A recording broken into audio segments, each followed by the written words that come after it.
Hola, es un placer tenerte aquí. Antes de comenzar, suscríbete al canal y dale like al vídeo. Me llamo Mariana Santos, tengo 35 años, y durante una década viví convencida de que mi matrimonio con Julián era firme como una roca, construido sobre una base de amor, respeto y complicidad. Cada aniversario lo celebrábamos con promesas de eternidad, y cada obstáculo lo enfrentábamos tomados de la mano, o eso creía yo.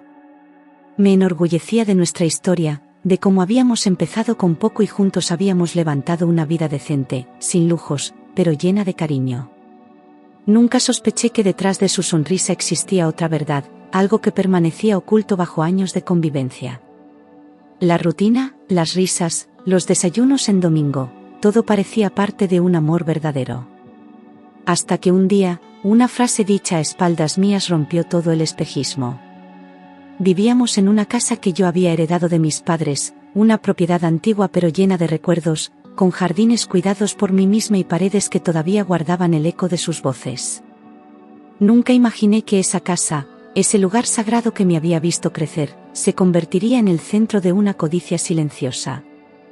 Julián decía amarla tanto como yo, hablaba de hacer arreglos, de ampliarla, de protegerla. Pero ahora comprendo que cada palabra suya escondía una intención fría, cada caricia al muro era cálculo, cada «te quiero» un paso más en su estrategia. Y mientras yo me aferraba al pasado con ternura, él ya planeaba arrebatármelo todo sin remordimiento. La relación con mi suegra, doña Elvira, siempre fue una lucha invisible, una guerra sin gritos pero con veneno en cada gesto. Ella me miraba con desprecio velado, sonriendo solo cuando Julián estaba presente, fingiendo afecto que jamás existió. Me hacía comentarios sutiles sobre mi cuerpo, sobre cómo las mujeres deben saber conservar a un hombre. Yo tragaba cada palabra, cada indirecta, por amor a él, por no crear conflictos. Pensé que con el tiempo me aceptaría, pero no sabía que ya me odiaba desde el primer día, simplemente por ser la dueña de todo lo que ella quería para su hijo. Una tarde, mientras limpiaba la sala y cantaba bajito para distraerme, escuché voces apagadas desde la cocina. Pensé que era la televisión, pero luego reconocí claramente la voz de Julián, hablando por teléfono con tono cortante. Mi cuerpo se tensó instintivamente, porque ese no era el tono que usaba conmigo. Caminé despacio, con el trapo aún en la mano, conteniendo la respiración para no hacer ruido. Algo en mí supo, antes de escuchar las palabras exactas, que ese momento iba a cambiarlo todo. Su voz sonaba irritada, impaciente, como si hablara con alguien que le debía una respuesta urgente, alguien que lo había hecho esperar más de la cuenta. Decía cosas como, no, todavía no, está confiada, sí, lo sé, pero necesito más tiempo.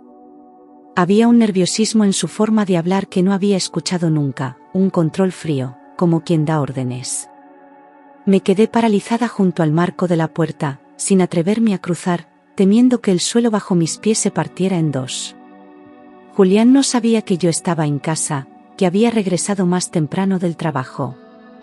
Me acerqué en silencio, con la respiración contenida y el corazón en la garganta, cuidando cada paso como si pisara vidrio. Me escondí tras la puerta entreabierta, y justo entonces lo escuché decir con un desprecio que me atravesó como un cuchillo: «Ese hipopótamo gordo me da asco, yo solo quiero su dinero». La frase cayó como un disparo en mis oídos, brutal, sin anestesia, sin compasión. Por un segundo creí que había escuchado mal, que era parte de una pesadilla absurda. Pero no. Era mi voz interior la que gritaba, la que se rompía en pedazos mientras él seguía hablando, ajeno a mi presencia. Mi corazón dejó de latir por un segundo, congelado por la certeza que me atravesó con violencia. Hablaba de mí. No había duda, ni confusión. Era mi cuerpo al que insultaba, era mi amor lo que despreciaba, y era la herencia de mis padres lo que codiciaba. Sentí un frío recorrer mi espalda, una náusea que subía desde el estómago, un temblor en las manos imposible de controlar. Todo lo que había creído durante 10 años se derrumbaba con esas palabras. Y aún quedaba más por escuchar. Sentí que mis piernas temblaban, que el aire se me iba, pero me obligué a no moverme, a quedarme quieta, porque necesitaba entenderlo todo, saber hasta dónde llegaba su traición. No podía permitirme una reacción impulsiva. No, ahora. Me quedé oculta en la sombra, deseando que mis oídos fallaran, pero sabiendo que la verdad ya se había abierto paso. Quería escapar, pero algo más fuerte me anclaba al suelo, el instinto de proteger lo que era mío. Julián no me iba a destruir sin antes mostrarme quién era realmente. Mi suegra respondió al otro lado de la línea con voz seca, directa, como si este tipo de conversaciones ya fuera habitual entre ellos. Pues apúrala, Julián, dijo sin titubeos, haz que te firme todo de buena gana y luego ya verás qué haces con ella. Su frase me dejó sin aire. Ella también estaba detrás de todo, ella también me odiaba lo suficiente como para planear mi caída con su propio hijo. Nunca me quiso, nunca aceptó mi presencia, solo esperó el momento oportuno para quitarme del medio. Julián rió con una frialdad que no le conocía, con una voz ajena a la del hombre que decía amarme cada noche. Déjame trabajarla. Ella cree que soy un santo, dijo con cinismo, como si todo fuera un juego, una farsa que él manejaba a la perfección. Esa risa fue peor que los insultos. Fue la confirmación de que cada gesto de ternura, cada beso, cada abrazo, eran parte de una estrategia calculada. Él no me amaba. Nunca lo hizo.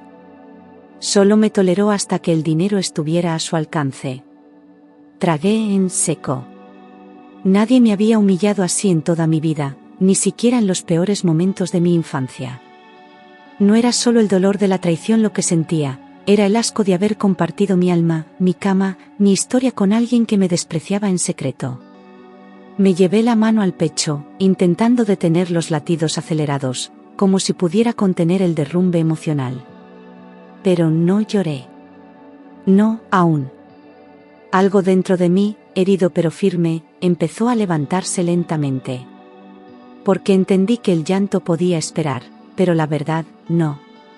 Quise entrar, gritar, enfrentarlo, romperle en la cara cada mentira y devolverle el desprecio palabra por palabra, pero algo más fuerte que mi rabia me detuvo en seco, la certeza brutal de que necesitaba un plan. No bastaba con reaccionar, con hacer escándalo, con llorar. Si quería ganar esta guerra, tenía que hacerlo con inteligencia, con frialdad, con estrategia. Porque no estaba luchando contra un hombre dolido, sino contra un manipulador que me conocía de memoria. Y si algo me enseñaron mis padres, era que nunca se pelea con el corazón desnudo. Volví a mi habitación caminando despacio, conteniendo la furia como si fuera un veneno que debía tragar gota a gota sin morir. Cerré la puerta sin hacer ruido, me senté en la cama y respiré tan profundamente como pude, mientras él seguía abajo, hablando de mí como si fuera un obstáculo que debía quitar del camino. Me sentí sucia, usada, burlada. Pero no permití que el llanto saliera. Lo iba a guardar como un arma. Esa noche, sin que él lo supiera, se activó la mujer que ya no iba a permitir más mentiras. Esa noche él llegó a la habitación como si nada, con una sonrisa suave, con la misma rutina de siempre, como si el día hubiera sido normal. Me preguntó cómo había estado, me besó la frente y se metió a la cama sin sospechar que yo ya no era la misma. Habló de cosas triviales, del trabajo, del clima, incluso de planes para el fin de semana. Yo asentía en silencio, sintiendo cada palabra como una puñalada. Él no sabía que mientras hablaba, yo me despedía. Me abrazó con ternura, con esa cercanía que antes me tranquilizaba y que ahora solo me revolvía el estómago, y susurró al oído: «Tú eres mi vida». Esa frase, antes hermosa, ahora sonaba hueca, como un eco gastado de una mentira demasiado repetida. Sentí los ojos humedecerse, pero me forcé a contener el llanto con una rabia que me ardía en la garganta. Me giré apenas para que no notara mi expresión. Y por dentro, me prometí que sería la última vez que escucharía esa falsedad. Entendí, en ese instante preciso, que si mostraba debilidad, si me quebraba, ellos vencerían. Doña Elvira y Julián contarían con mi fragilidad para terminar de destruirme. Y yo no iba a darles ese gusto. Tampoco podía mostrarme fuerte, porque entonces se pondrían en guardia. Tenía que ser invisible, gris, obediente, como una sombra que no molesta, hasta que fuera el momento de actuar. El papel de víctima lo habían escrito para mí, pero yo ya estaba reescribiendo el guión. Me quedé en silencio, sin alterar un solo gesto, fingiendo que todo seguía igual, mientras por dentro mi sangre hervía con una mezcla insostenible de dolor, indignación y deseo de justicia. Cada segundo junto a él se volvió una tortura, pero también un entrenamiento.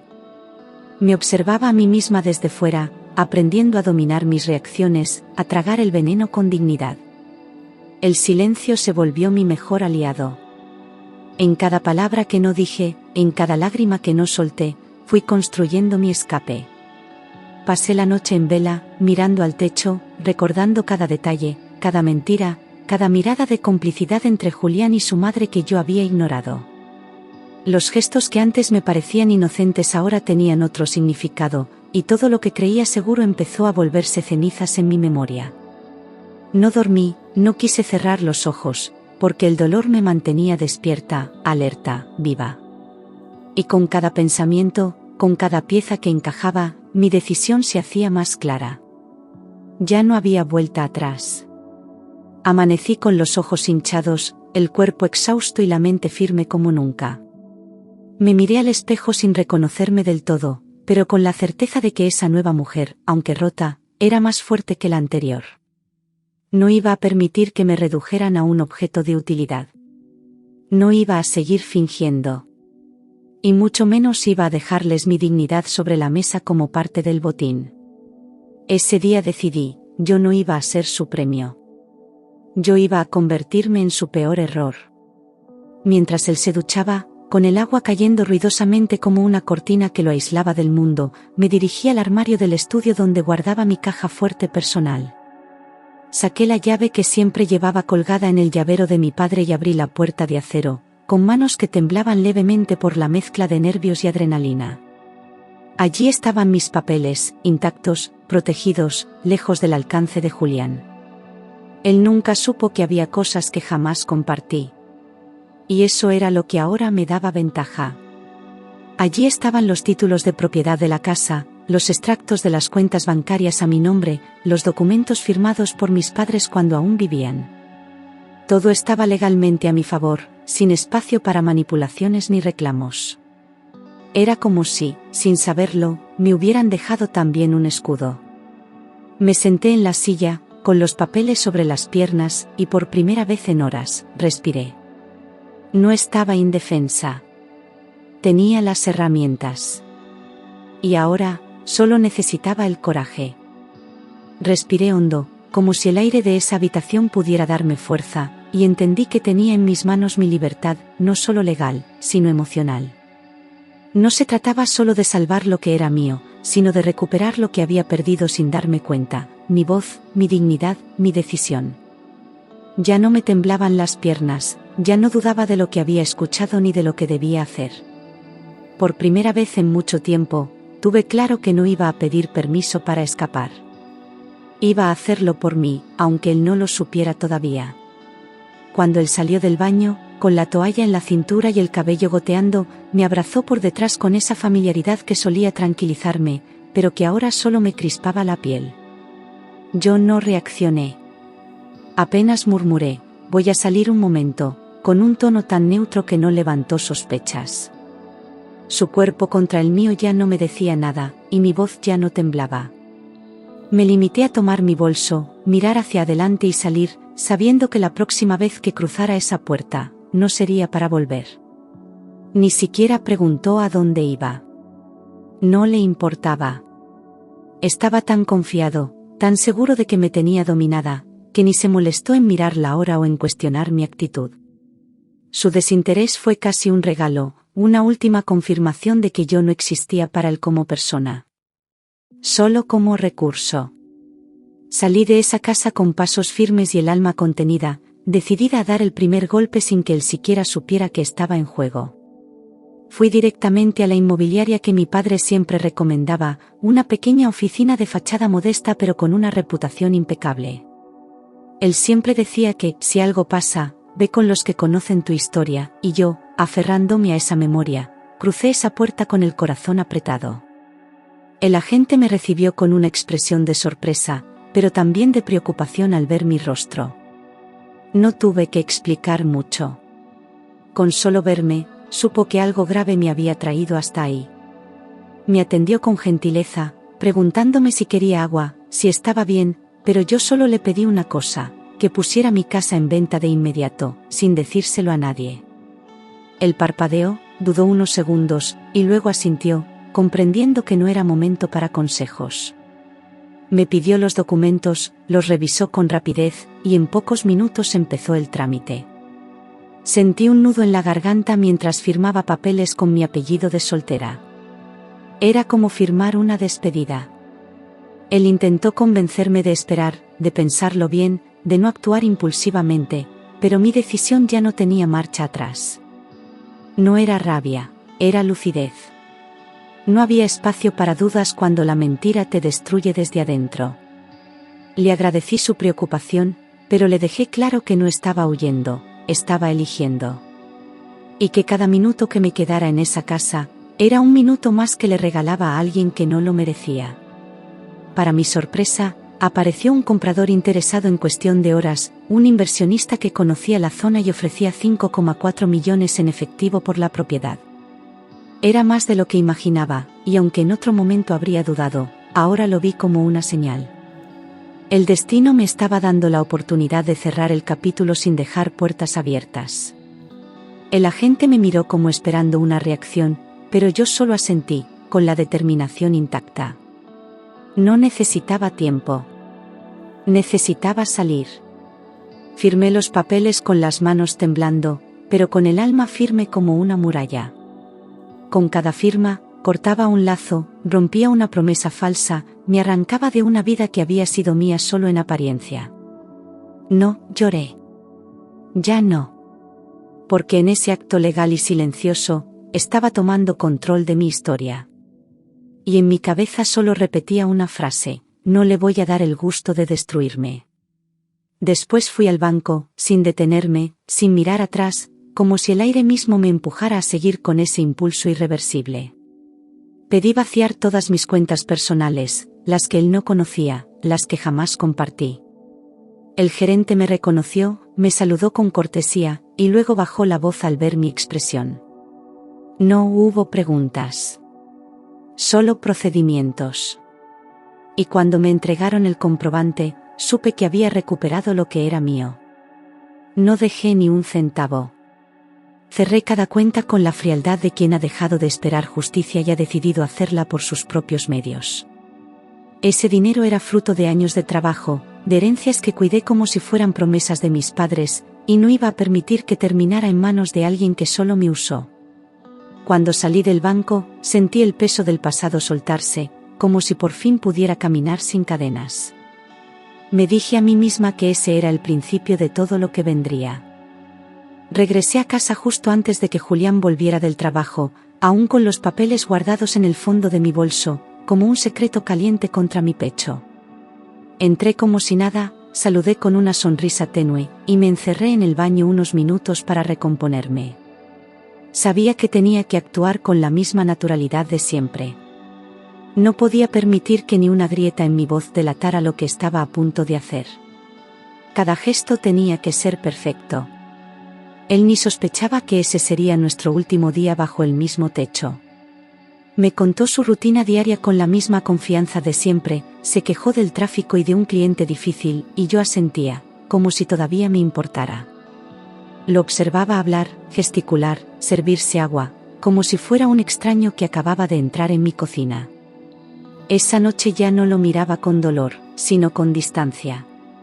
Sabía que al amanecer, ese capítulo estaría cerrado para siempre. Le preparé la cena como cada noche, con la misma receta de siempre, esa que él decía que era su favorita, y me senté frente a él sin tocar el plato. Lo observaba comer, con la boca llena y la mirada distraída, como si nada hubiera pasado, como si todo estuviera en orden. En su rostro ya no veía al hombre que una vez amé, sino a un desconocido que se disfrazó de compañero durante años. Yo no era su esposa. Yo era su blanco, su plan. Y él ya no era mi marido. Era mi enemigo. Esa noche, esperé a que se durmiera profundamente, como hacía siempre, con un brazo lanzado sobre mi costado y los labios semiabiertos en una respiración pesada. Conté los minutos en silencio, miré el reloj varias veces, hasta que supe con certeza que estaba completamente perdido en el sueño. Me deslicé fuera de la cama sin hacer ruido, como una sombra acostumbrada a moverse sin ser vista. Todo estaba calculado. No había margen para errores. Cuando su respiración se volvió más lenta y profunda, abrí mi armario y comencé a guardar mis cosas, eligiendo solo lo esencial, lo verdaderamente mío. No iba a llevar recuerdos ni objetos compartidos, solo lo necesario para empezar de nuevo. Cada prenda que doblaba era una despedida silenciosa de una versión de mí misma que ya no existía. No estaba escapando por miedo, sino saliendo con dignidad. Me movía rápido, pero sin perder el control. No llevé mucho. Una maleta pequeña, un bolso con documentos, algo de ropa, una foto de mis padres y un par de libros que me recordaban quién era antes de él. El resto ya no significaba nada, solo objetos vacíos de una vida que nunca fue tan real como creí. Me asomé por última vez a la habitación, lo vi dormir como si nada hubiera pasado, como si yo aún estuviera atrapada. Pero ya no. Yo ya estaba fuera, incluso antes de cruzar la puerta. Fui hasta el escritorio, saqué una hoja en blanco y tomé el primer bolígrafo que encontré. No necesitaba escribirle un discurso, ni explicaciones que no merecía.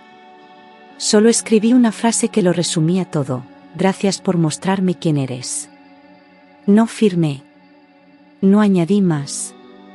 Sabía que bastaría para que entendiera que ya no tenía ningún poder sobre mí. Esa nota no era una despedida, era un acto de justicia. La dejé encima de la almohada, justo donde él solía poner el celular al dormir, sabiendo que lo vería apenas despertara. No sentí temor ni tristeza. Solo una paz extraña, casi desconocida.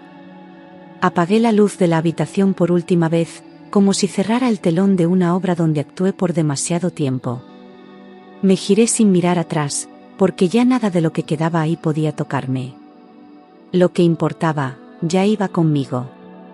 Salí de la casa con pasos lentos, pero seguros, cerrando la puerta con una calma que jamás había sentido antes. No necesitaba correr, no tenía miedo de ser descubierta, porque lo más difícil ya lo había hecho: soltar. Caminé hasta la esquina donde me esperaba el taxi que pedí media hora antes.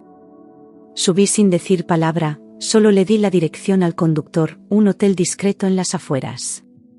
Y al dejar atrás esa calle, sentí que también dejaba atrás a la mujer que había sido por años. Tomé un taxi hasta un hotel pequeño en las afueras, un lugar discreto, sin lujos, pero limpio y silencioso, donde nadie me conocía ni hacía preguntas. El recepcionista me entregó la llave con una sonrisa tímida, y al cerrar la puerta de esa habitación, sentí por fin que podía soltar todo lo que me había estado conteniendo. Dejé la maleta a un lado, me senté en la cama y respiré profundo. El silencio me envolvió como un abrazo. Estaba a salvo, por primera vez en años. Allí, finalmente, pude llorar todo lo que había contenido, sin miedo a ser escuchada, sin tener que fingir fortaleza. Lloré con el cuerpo entero, con la garganta cerrada, como quien expulsa algo podrido que llevaba dentro desde hace tiempo. No era solo tristeza, era rabia, vergüenza, desilusión. Cada lágrima llevaba una promesa rota, una palabra falsa, una caricia vacía. Y aunque dolía, también liberaba. No lloré solo por el insulto, aunque ese hipopótamo aún me ardía en lo más profundo del alma. Lloré por cada vez que me callé para no incomodar, por cada noche en que me sentí sola en esa casa llena de apariencias. Lloré por haber creído en un amor que nunca fue real, por haber confiado en quien me usó como un medio. Me vi a mí misma con compasión, no como víctima, sino como alguien que por fin se despertó. Y ese llanto no era debilidad, era mi renacimiento. Mientras yo intentaba respirar entre sollozos, Julián despertaba en nuestra antigua casa, aún con la costumbre de buscarme con el brazo al otro lado de la cama. Al no encontrarme, abrió los ojos, confuso, todavía atrapado entre el sueño y la realidad. Se incorporó, murmuró mi nombre, y entonces vio la nota sobre la almohada. La tomó, la leyó, y su primera reacción fue reír. Una risa sarcástica, incrédula. Pensó que era una exageración mía. Un berrinche. Pero cuando notó mi ausencia real, cuando fue al baño y no encontró mis cosas, algo en su rostro cambió. Revisó la habitación de arriba a abajo, abrió el armario, buscó mi bolso, mis documentos, y no encontró nada. Corrió por la casa llamándome, convencido de que me había ido a algún sitio y que volvería. Pero el silencio era distinto. Era definitivo. Entonces comenzó a entrar en pánico. Corrió hacia la caja fuerte con manos temblorosas, como si aún pudiera salvar algo, como si lo que yo había hecho fuera reversible. Al verla vacía, al comprobar que todo lo que consideraba suyo ya no estaba, lanzó un grito tan fuerte que los vecinos pensaron que algo grave había pasado. Golpeó la pared, pateó una silla, se tomó la cabeza entre las manos como un niño frustrado. Y por primera vez, entendió que me había perdido. Llamó a su madre desesperado, diciéndole que yo había hecho una locura, que me había robado todo, que no entendía nada. Doña Elvira, al otro lado del teléfono, no tardó en explotar. Lo insultó, lo culpó por no haber actuado antes, por dejar que yo tomara ventaja. Su voz se volvió aguda, histérica, como si su mundo también se estuviera cayendo a pedazos. No le importaba mi dolor. Le dolía el fracaso de su plan. Ella, indignada, le gritó que me rastreara, que no me dejara escapar así como así, que yo era una amenaza para su futuro. Julián no respondía. Caminaba de un lado a otro, sudando, con el teléfono temblando en su mano. El tono de su madre era de furia, pero también de miedo. Porque ahora, por primera vez, no tenían el control. Y eso los aterraba más que perder el dinero. Julián llamó a la inmobiliaria pensando que yo era incapaz de algo tan radical, convencido de que aún estaba a tiempo de detener el proceso. Exigió hablar con el agente, lo amenazó con abogados, lo acusó de estafa. Pero cuando le pidieron su nombre y no figuraba en ningún documento, se quedó en silencio. Lo que no sabía era que esa venta ya estaba cerrada. Legal, firme, irreversible. Cuando le dijeron que la casa ya no me pertenecía, que todo se había firmado el día anterior, él quedó pálido. Sintió un mareo repentino, se apoyó en la pared como si el mundo se hubiera inclinado de golpe. No lo podía creer. La mujer que él creía débil, ingenua, manipulable, lo había vencido sin levantar la voz. Por primera vez, entendió que no era yo la que vivía a su sombra. Era él el que nunca me había conocido de verdad. Corrió al banco sin perder tiempo, con la camisa arrugada y la desesperación marcada en el rostro, como si una firma pudiera deshacerse con gritos. Quiso detener los retiros, exigió hablar con un gerente, alegó que había sido engañado. Pero los protocolos eran claros, las cuentas no estaban a su nombre, ni siquiera como autorizado. No había nada que pudiera reclamar. Era un extraño legalmente frente a todo lo que creía suyo. Sus tarjetas fueron rechazadas una por una mientras intentaba pagar un café y luego sacar efectivo en un cajero. La máquina no le devolvía respuestas, solo el pitido seco del rechazo.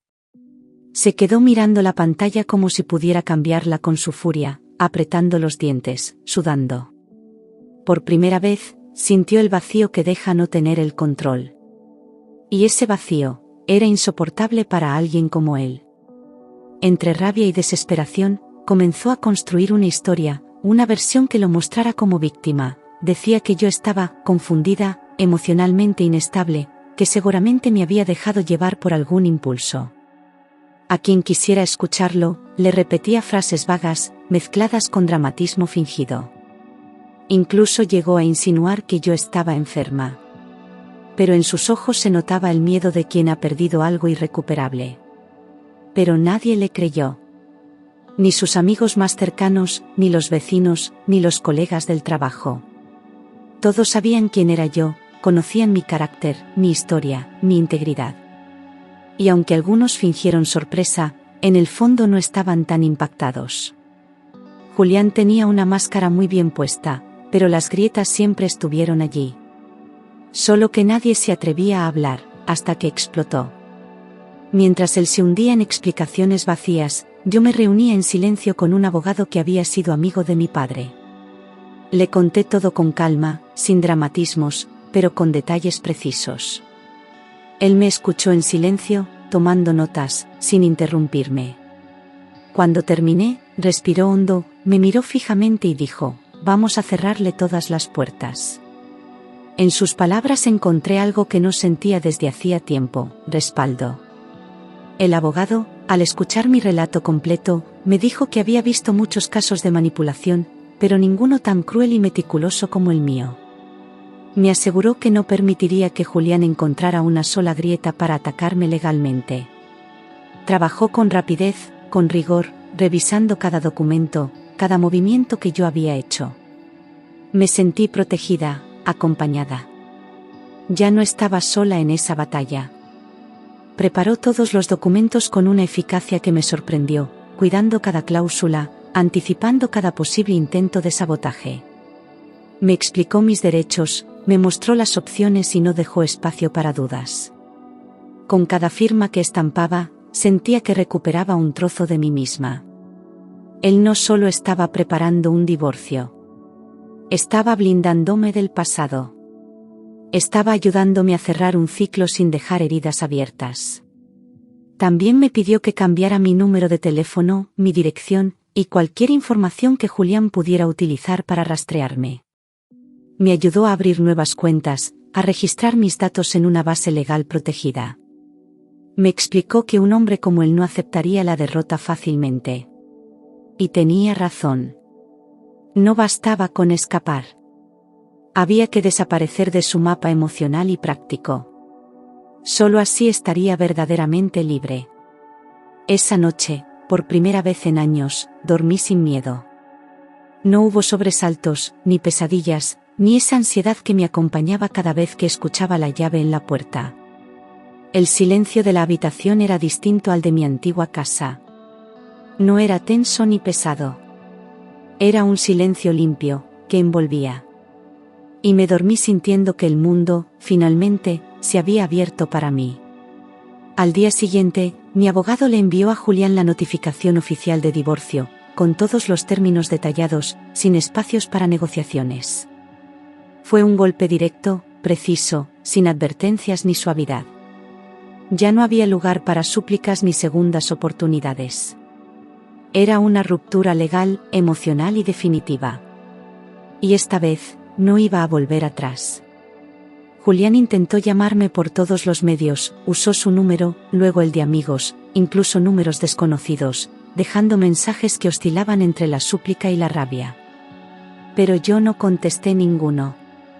Escuchaba los tonos sonar y luego el silencio, como si el eco de su impotencia me confirmara que había hecho lo correcto. Yo ya no era esa mujer que esperaba una explicación. Era otra. Y esa otra ya no escuchaba. Cuando él se dio cuenta de que no podía contactarme, que sus llamadas caían en vacío y sus mensajes no eran leídos, empezó a perder los nervios. Rompió cosas en su departamento, gritó, culpó al mundo entero por su desgracia. La sensación de poder que tanto había cultivado se le escapaba como arena entre los dedos. Y por primera vez, no tenía a quién manipular. Solo quedaba él, y su derrota. Buscó amigos, conocidos, familiares, incluso vecinos, intentando averiguar dónde estaba yo, qué había hecho, con quién me había ido. Inventó versiones, distorsionó hechos, se hizo la víctima. Pero todos se mantenían al margen, como si mi silencio los hubiera contagiado. Nadie le daba respuestas. Nadie se prestaba para su juego. Y eso lo desquiciaba más que cualquier insulto. Pero yo ya no pertenecía a su mundo. Había cortado cada hilo, cada atajo, cada punto de contacto que él pudiera usar para volver a mí. No era un escape temporal. Era una decisión vital. Mi vida anterior había quedado atrás como una casa en ruinas que se deja para siempre. Lo que venía no era fácil, pero era mío. Y nadie más lo iba a contaminar. Días después, recibí un mensaje desde un número desconocido. Era breve, casi patético. ¿Podemos hablar? Te juro que puedo cambiar. No había nombre, pero no lo necesitaba. Esa forma de pedir, esa mezcla de culpa fingida y promesas vacías era inconfundible. No sentí rabia ni dolor al leerlo. Solo cansancio. Y una certeza absoluta, él no tenía nada más que ofrecerme. Lo borré sin leer más. Porque no se negocia con quien te ve como un objeto, con quien reduce tu valor a lo que puedes darle. No había disculpa posible. No había versión de su arrepentimiento que pudiera reconstruir lo que él mismo había destruido. Borrar ese mensaje fue un acto de amor propio. Una puerta que cerré desde dentro, sin ruido, sin drama. Con la fuerza del silencio. Compré un pequeño departamento en otra ciudad, lejos de todo lo que me recordaba a él, a su madre, a esa casa que ya no era un hogar. Era un lugar modesto, con paredes vacías y luz natural, donde cada rincón era un lienzo en blanco. No necesitaba mucho. Solo paz, y espacio para volver a encontrarme. Cada caja que desembalaba era un paso más lejos de la mujer que un día fui por él. Y mientras miraba por la ventana mi nuevo comienzo, entendí algo con una claridad que me estremeció. A veces, perderlo todo es la única forma de recuperarte a ti misma. No fue venganza lo que me movió. Fue dignidad. Lo que comenzó con una traición terminó siendo una liberación. Y esa mujer rota, esa que lloró sola en un hotel, ahora sabía quién era. Y ya no iba a olvidarlo nunca más. Meses después, mi reflejo ya no me asustaba. Había recuperado la calma en los gestos, la firmeza en la mirada y una serenidad que solo se gana después de haber cruzado el infierno con los pies descalzos. Aprendí a reír sin miedo, a dormir sin sobresaltos, a caminar por la calle sin sentir que alguien podía quitarme lo que era mío. Lo había perdido todo, sí, pero lo que recuperé tenía un valor que ningún banco podía guardar. Me recuperé a mí misma. Volví a trabajar en lo que amaba, retomé proyectos olvidados, hice nuevas amistades sin sentir la necesidad de justificar quién era o de dónde venía. Nadie me preguntaba por él, y eso me aliviaba. Me convertí en una mujer que hablaba de su pasado con voz firme, sin temblar. A veces, al contar mi historia, notaba cómo otras mujeres se callaban y me miraban distinto. Como si supieran exactamente de qué hablaba, aunque nunca lo dijeran. Un día, mientras organizaba cajas en el nuevo departamento, encontré una foto antigua de Julián. No la rompí. Tampoco la guardé. La miré por unos segundos, en silencio, y luego la dejé sobre la mesa. Era solo eso, papel. Ya no tenía peso, ya no provocaba rabia ni tristeza. Era el recuerdo de una mentira que me hizo abrir los ojos. Y eso, de algún modo, también merecía ser reconocido, para luego ser soltado. Doña Elvira intentó contactarme una vez. Me mandó una carta llena de veneno pasivo, disfrazado de consejos maternales. Me decía que Julián estaba destrozado, que los hombres a veces cometen errores y que una mujer como yo debía saber perdonar. No respondí. No rompí la carta, pero la dejé en un cajón que ya no abro. Porque no se responde al veneno con palabras. Se responde con silencio y distancia. Una mañana cualquiera, me crucé con una mujer que había sido vecina nuestra. Me abrazó con fuerza, sin decir nada al principio, y después me susurró: gracias por irte. Gracias por mostrar que se puede. Me emocioné, pero no lloré. Esa frase me acompañó todo el día, como un eco suave. No solo me había liberado yo. De algún modo, también había abierto una puerta para otras que aún no se atrevían. Julián siguió buscándome durante un tiempo, según supe por terceros. Cambiaba de estrategia, a veces rogaba, otras amenazaba, otras se hacía el enfermo. Nunca volvió a encontrarme. Porque quien desaparece con dignidad no deja rastros. Y porque yo ya no vivía en el mismo mapa, ni en el mismo cuerpo, ni en la misma historia. El capítulo donde él existía, había sido arrancado de raíz. Mi abogado cerró el proceso sin complicaciones. Me llamó solo para felicitarme por haber tenido el valor que muchas no tienen. Me dijo que ojalá más mujeres supieran reconocer el momento exacto en que dejar de amar, también es salvarse. Colgué la llamada con una sonrisa pequeña, de esas que no se ven, pero que se sienten como una caricia al alma. No necesitaba más validación. Yo sabía quién era. Y eso bastaba. En mi nueva vida, aprendí a celebrar las pequeñas cosas, el café caliente por la mañana, un libro bien escrito, el silencio que no pesa. Cada día era una victoria sobre el miedo, sobre la costumbre, sobre la idea de que amar es aguantar. Amar, ahora lo sabía, empieza por una misma. Y si eso lo aprendí en medio del dolor, entonces el dolor no fue en vano. No volví a enamorarme aún. No porque tuviera miedo, sino porque ya no tengo prisa. El amor no es un premio ni una necesidad. Es una elección. Y la próxima vez que elija, no será desde la carencia.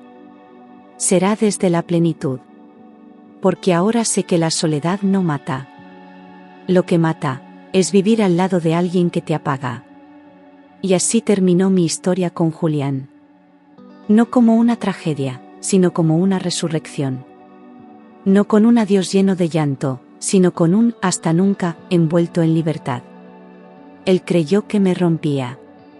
Pero lo que hizo fue empujarme al borde, y yo, en lugar de caer, aprendí a volar.